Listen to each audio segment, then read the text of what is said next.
Can you explain to us the situation in Syria? In Surah Al-Ma'idah of the Quran,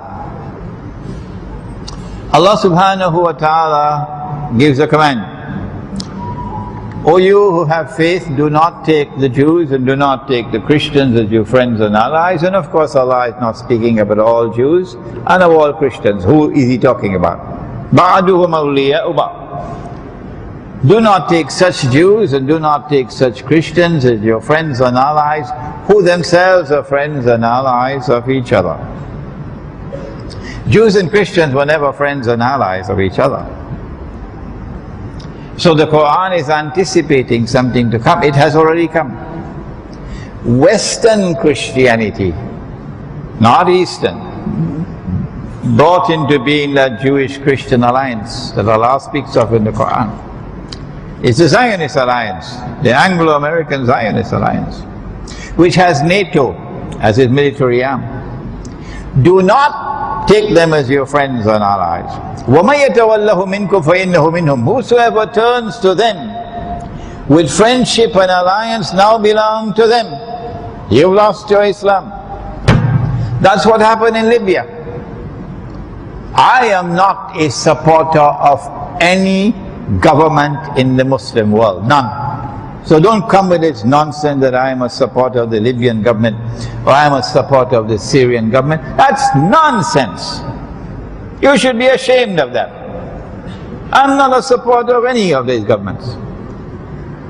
I long for Khilafah. I long for Darul Islam. When will you understand that?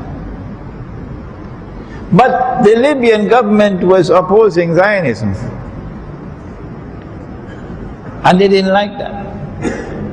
And they got these so-called mujahideen who are not mujahideen, they're fools with a capital F. And they entered into an alliance with NATO to bring down Gaddafi and his government. And in the process transform Libya into a Zionist state. And they've lost their Islam. They've lost their Islam. And now they're trying to do the same thing in Syria. I am not a supporter of the Syrian government. No. But the Syrian government, like the Libyan government, is standing up to the Zionists. And whoever stands up to the Zionists, I applaud you.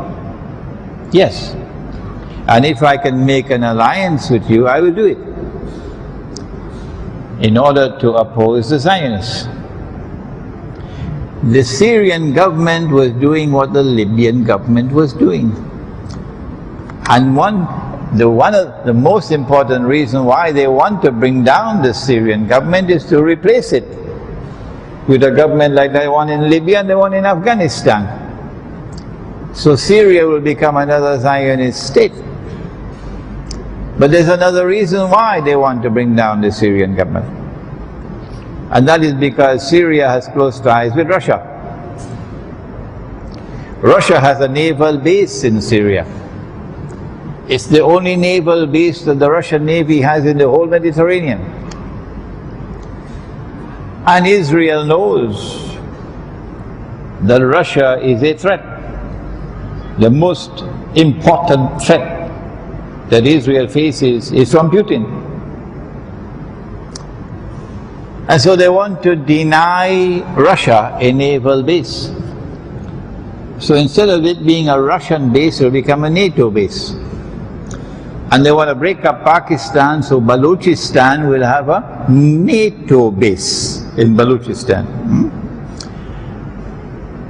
The Mujahideen, who say that they're Mujahideen, and who are in alliance with NATO, which means with Saudi Arabia, the Zionist state of Saudi Arabia, the Zionist state of Qatar, the Zionists who are in charge of the Turkish armed forces, these so-called Mujahideen are not Mujahideen, they are terrorists. And somebody has to say they are terrorists, and I call them terrorists. But these words of mine are not meant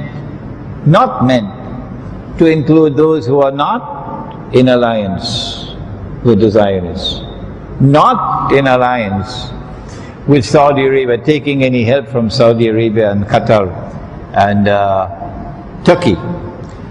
I don't know what's going to happen in Syria, but I fear the worst, that they're going to launch a vicious war within the next few months, and it's going to cause the big war that the Prophet ﷺ spoke of, the Malhama, that one war will lead to another until you have the biggest of all wars, which will make First World War and Second World War look like popcorn.